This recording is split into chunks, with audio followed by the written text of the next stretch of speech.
আমি কালকে সিলেট থেকে আইছি।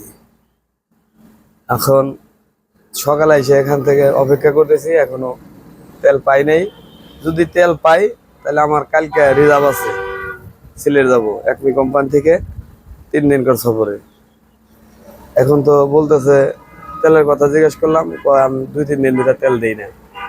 এখন যদি পাই তাহলে যাবো, নাহলে আর কি করার। তেলের জন্য আমরা বস রাত 3টা থেকে এ পর্যন্ত অপেক্ষা করতেছি, এখনো বলে তেল আসে নাই। কয় 2-3 দিন ধরে দেয় না, আমি দেবো কিনা এরকম শিওরও দেয় না, এই আর কি।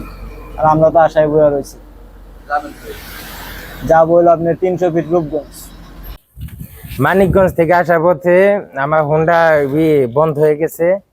আমি এখন কোথাও যাইতে পারছি না। এই পাম্পে আমি এসে বসে আছি, তারা আমাদের তেলও দিতেছে না, কোনো কিছুই দিতেছে না। আমি এখন আমার যে গন্তব্যস্থান আমি সেখানেও যাইতে পারছি না।